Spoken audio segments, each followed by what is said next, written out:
You're juggling it all: work, family, decisions, expectations. Six hats, maybe more every single day. But behind the scenes, your body is running on stress, and stress left unchecked will lead to illness. I'm Dr. Shami, an integrated family doctor, and this is Six Hats, the podcast that helps you understand what stress is doing to your body and what you can do about it now. Hello, everyone. Welcome back to the Six Hats podcast. And today's podcast, I'm joined by clinical nutritionist Natalie Earle from Nutrition with Confidence. And we're going to unpack two often misunderstood conditions: POTS, which is postural orthostatic tachycardia syndrome, and long COVID. Now, together, we're going to explore the complex web connecting immune dysregulation, autonomic nervous dysfunction, and lingering fatigue after viral illness. Now, Natalie brings a compassionate root cause lens to these chronic conditions. We're going to share nutritional strategies, how to calm the nervous system and support mast cell stability. So welcome, Natalie. Thank you. Thank you so much, Dr. Shami. So great to be here. Amazing. And we had a little chat. We're saying, wow, these two topics are really quite complex and almost impossible to fit in half an hour. But we're going to try our best because it's about dipping in. It's about just leaving with few pearls of wisdom to help our listeners on their journey. So what I want to start with, what exactly is POTS and why is it so commonly missed or misdiagnosed, especially in women? Yeah, so as you described its name, it stands for Postural Orthostatic Tachycardia Syndrome. It's a mouthful. So everyone should know that this is a condition that's in an umbrella of other types of autoimmune diseases under this umbrella of dysautonomia. So dysautonomia is an autoimmune disease that's affecting the autonomic nervous system. So for POTS, this usually shows up with heart rate jumping abnormally when standing or moving. And sometimes this is without changes to blood pressure. And it just makes you feel awful, really. So that's kind of the summary of like an easy snapshot way to understand what it is. But we can go even deeper into what dysautonomia is, because this has been around for a long time and it's also very misunderstood. And the misdiagnosis is often because of how it affects our nervous system, right? And so our nervous system relates to all of the different parts of our bodies, like our breath rates and our circulation and our stress response, right? And so many different parts of our body. So in all these different conditions that are forms of dysautonomia, like POTS, you might have anxiety attacks or panic attacks or hormonal imbalances. And these are going to be misleading your practitioners into thinking that it's just those things and not actually the bigger picture of your nervous system. Amazing. And I loved how you mentioned dysautonomia. I want to get into that because that's the key here. And when you're trying to understand POTS, let's delve into it. Okay, good. So I actually learned about dysautonomia from my mentor, my mentor was Mary Reddick. I studied under her every week for 2 years. And luckily, I got to just download all of her wisdom. And she has an amazing healing story of how she overcame dysautonomia. And now she's traveling the world, researching Indigenous tribes and their nutrition. And so what dysautonomia is, actually, the earliest signs of dysautonomia in medical records showed up in 3rd century China, actually, and they called it foot qi. And this was because one of the classic signs of dysautonomia is blood flow pooling to the feet because the circulatory system is out of balance. And so you would get purple feet, and they called it foot qi. And another records were in the 1800s, and like mostly these were regions where there were rice eating cultures that we would see these earlier signs of dysautonomia. And they called it in Indonesia, and they called dysautonomia beriberi, which literally means, yes. And what it really literally means is I can't. And that's because of the fatigue, which is a major player of dysautonomia, is this really intense malaise of you can't even pick up, a glass of water off of the table to drink from, even though you're parched. And that's another symptom is your electrolytes are out of balance because this is regulated by our nervous system. And so these earlier places where we would find in medical literature, they had to do with cultures that were eating a lot of rice, and it would show up mostly in regions where there were more poverty or in Navy vessels where they didn't have access to meat and animal protein. And so in the 1800s, there was a Japanese doctor who discovered that he could cure beriberi, which from using the nutrient thiamine. And this is the first B vitamin, B1. And what we know now from research is that B1 is instrumental in the management of our mitochondria, or like energy production, right? So we really need that. It also manages our nervous system, our immune system, neurotransmitter production, and so much more. The gut lining is improved from B1 nutrients, and its most prevalent amounts is actually in pork and other animal proteins, right? So we're going to find the most B1 bioavailable forms in meat. And so this, catch up to today, why we're actually seeing a lot more of this is there's a great book that goes into more of the research. It's kind of actually more of a textbook in a way, written by a couple of researchers. And the book's called Thiamine Deficiency, Dysautonomia, and High Calorie Malnutrition. And they start to present this theory that because in our modern day we have so many calories that are empty, the high amounts of carbohydrates put a huge negative impact on our cellular energy production and our mitochondria. And that kind of sets the stage for when there's an increased amount of stress in our life, say from a virus coming in, maybe a physical manipulation. A lot of my clients have had POTS or dysautonomia triggered from pinching of the vagus nerve through like chiropractic manipulation, and that impacting, like starting there, that was like actually where it triggered them to have the dysautonomia. And many other types of stressors, right? Chronic viral infections, but also other immune infections like parasitic or bacterial imbalances, toxin exposure and maybe even Lyme. I often see this kind of presentation of this nervous system imbalance which is dysautonomia in people with like chronic Lyme disease as well. Is there a relation to just chronic stress, like past trauma? Is there a link to that? Absolutely. Yes. So some of my clients too have come to me with like endometriosis or PCOS, and I'm starting to see this huge connection between the HPA axis dysregulation and then something big or even small. There's actually the researcher Hans Selye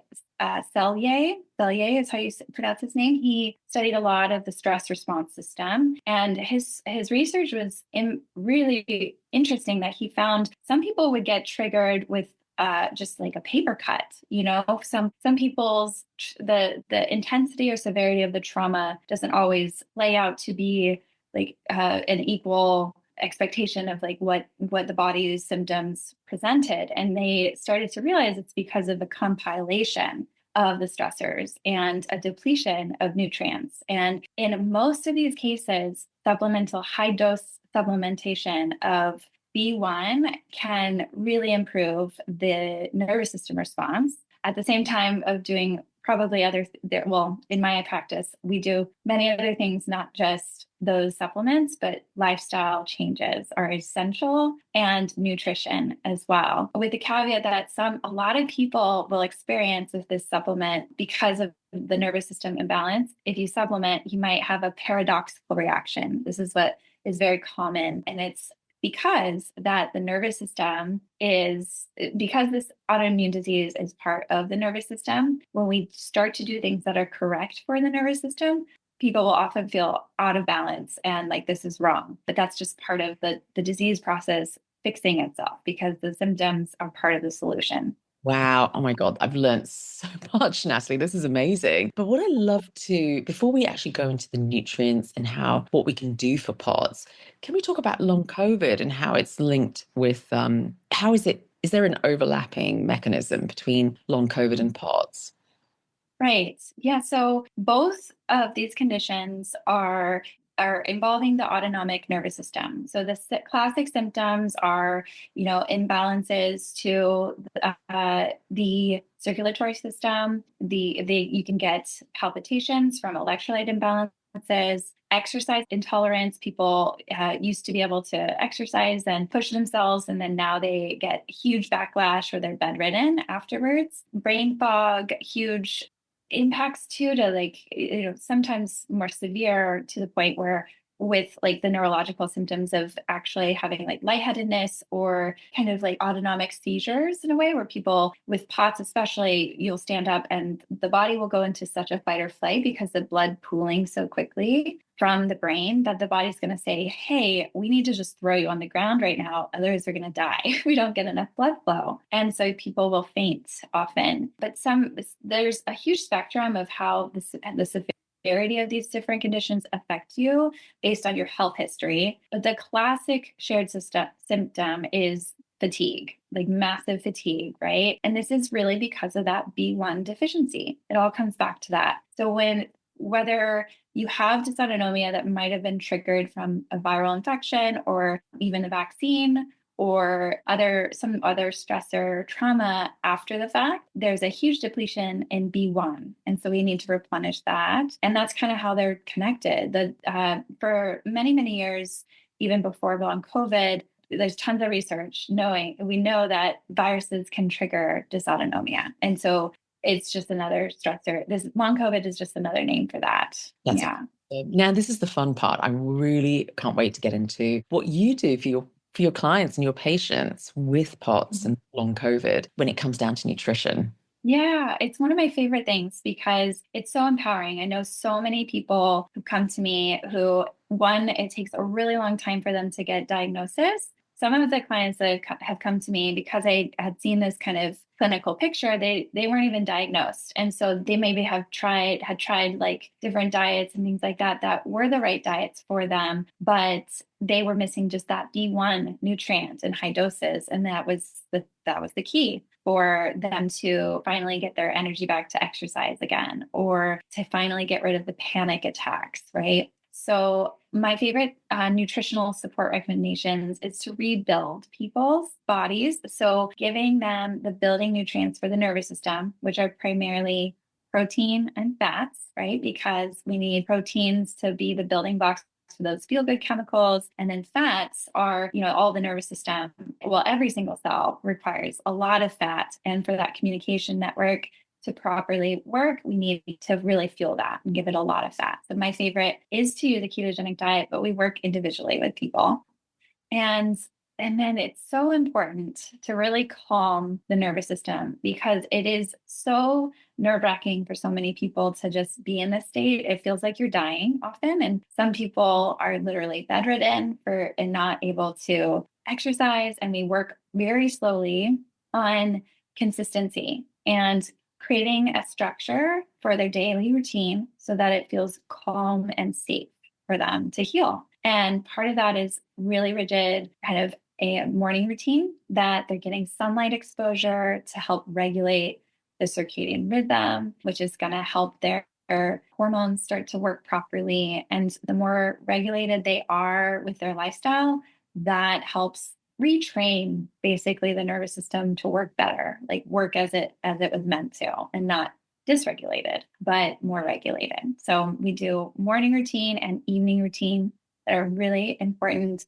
including things like breath work and, maybe limbic system calming activities, journaling with the non-dominant hand. And so those are some of the nervous system, limbic system retraining practices, but nothing works better than just finding that practice that's your own, that feels really kind of gives you that wonder, that state of wonder and calm and centered, and so we'll find those things. And then essential, like electrolytes are also very essential. So some of the things we're doing are really still symptom management along the on the surface to just calm and manage the symptoms of the disease, while underneath there's the kind of long-term game of the marathon approach of like, okay, we're really rebuilding here.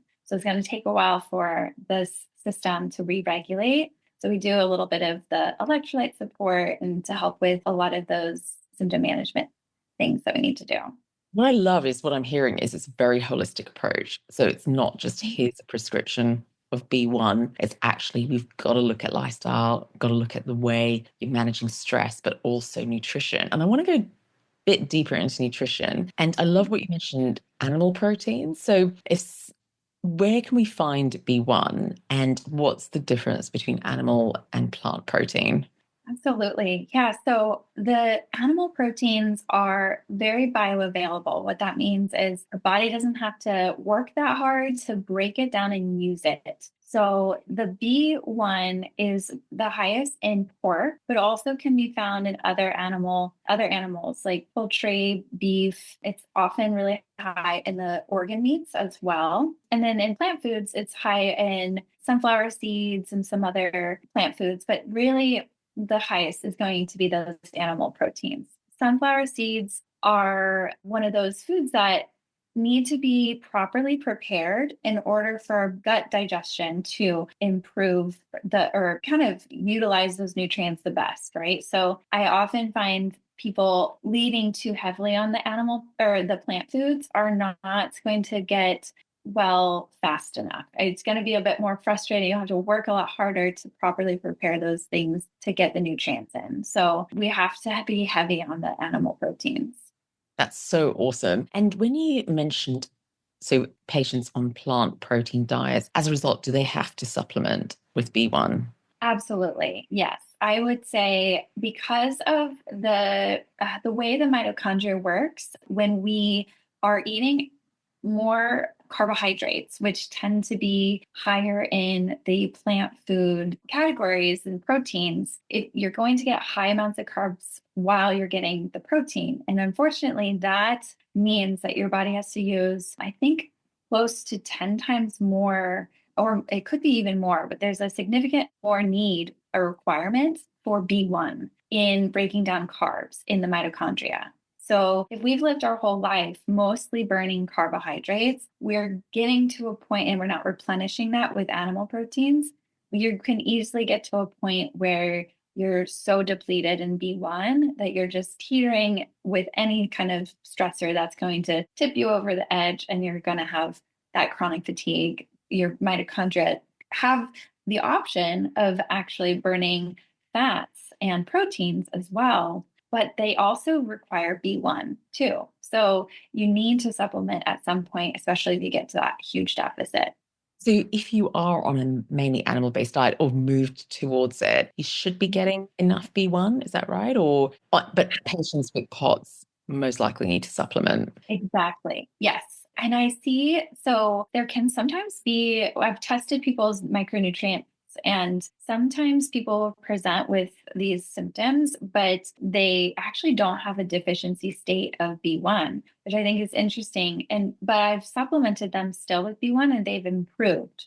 So it's fascinating. I think that we might be in a state so much of stress in our modern life that a lot of people could actually benefit from extra of this nutrient with supplementing without a lot of it, any excess, your body is going to just pee out. So you're not going to have a risk of bioaccumulation like with other B vitamins. But you could, yeah, a lot of people could benefit even without having a true deficiency state. And so for most people, I think you want to make sure you're getting, I mean, it's difficult in the States here to get really at clean sources of pork. So as much as I'd love for people to eat a lot of pork to get that B1 status, if you are dealing with dysautonomia or POTS, I think it's definitely necessary to supplement. And for many other people, if you don't have a clean source of pork where you trust like what the food they're being fed and their care and cleanliness of toxicity, removing that risk, then you're going to want to also supplement too. And would it just be a B1 supplement over the counter, or are you quite specific in your doses? And again, is that very individual? Because I'm sure my listeners are waiting to hear what that looks like. Exactly. Yeah. So the form is actually very important. And there's a few different forms. So thiamine HCl is the water soluble form. a lot of the people with POTS and dysautonomia will actually need the fat soluble forms of the nutrient. So there's a few different options. There's benfotiamine, there's also L-theanine, and there's different uses that I will use, but most of the time I'm using benfotiamine just because of the sulfur component of it. A lot of people might have some gut issues already because of autoimmunity stemming from the gut. Some clients will not tolerate the sulfur very well. So benfotiamine is a little lower in that sulfur that you're going to get, but because it's fat soluble, it's much better to be used to get into the nervous system cells and utilize better by the body. The L-theanine is best researched though for nervous system disorders, things like Parkinson's and also seizures and things like that. So there's a lot of kind of the classifications is usually people think of L-theanine for brain health, and benfotiamine can be used for actually IBS really well. The B1 is really important for the intestinal lining cells to regrow and provide energy to those cells so they're rapidly regenerating. They regenerate very quickly. So we need a lot of nutrition to rebuild them. Amazing. So the dosage for it too is we do very high doses. So I will have people go up to 2,000 milligrams per day of the benfotiamine, especially for a nervous system disorder. For people with like IBS and SIBO, I'll use probably up to 1,000 milligrams. But what we do is we go very slow because of that paradoxical reaction. Some people don't tolerate the sulfur in it. And so we go very slow, sometimes titrating it up, increasing just weekly. So we'll stay on a dose for a whole week, let the body's nervous system adjust. And what we say that's happening during that paradoxical reaction is a rapid regeneration of new energy and to provide, new energy to create new cells and things like that. So it's just a lot of energy that the body's finally getting after not having that in a long time. So it's sometimes it's scary for people, but just knowing that it's well documented in that book I was mentioning, who they were the ones. There's lots of case studies and research on using these high doses, and there's oftentimes that paradoxical reaction happening.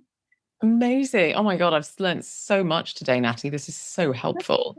And before we sort of finish up, but do we have time to talk about mast cell activation? Maybe a quick summary. Yeah, of course. I think so.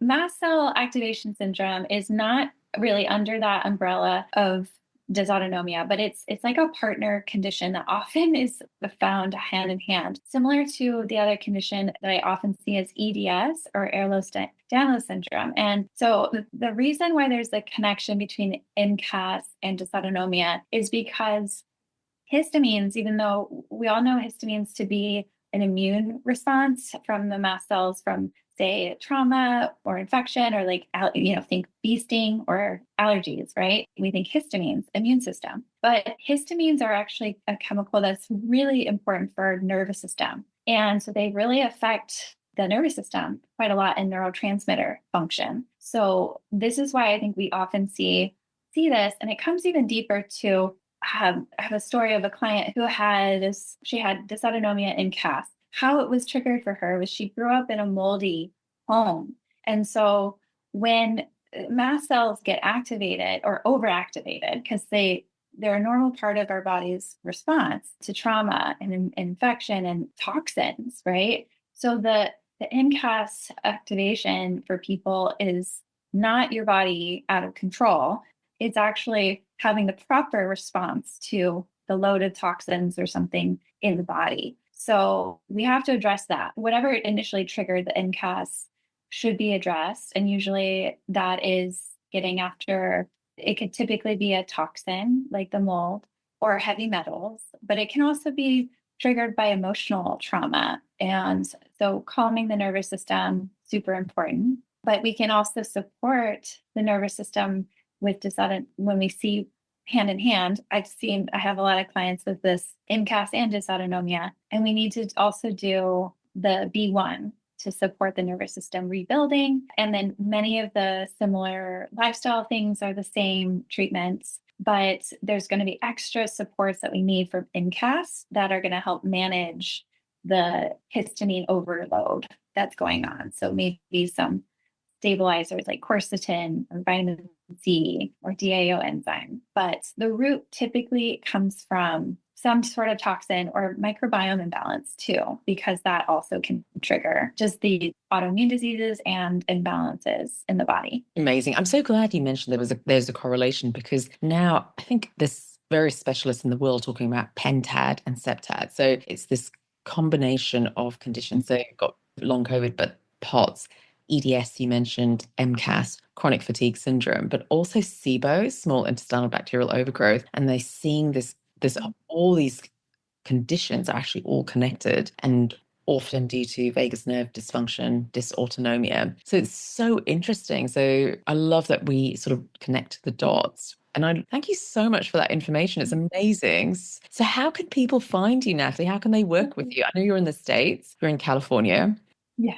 Yeah. Or I'm in Oregon, above California, which is great. And yeah, I am working remotely though with clients all over. And so people can find me at my website, nutritionwithconfidence.com. And I have another practitioner who works with me, but she's actually lives in Bend, Oregon too. So we're both in Oregon, but we've been working with people just remotely I've been in practice for 6 years now. And Alex just joined my team a couple of years ago, but she used to be a client of Mary Reddick's also. So we have so much information we want to share with the world. So yeah, come to our website. We have a podcast that Dr. Chapman was on. So Healing with Confidence podcast, and on all the Instagrams and social media outlets as well.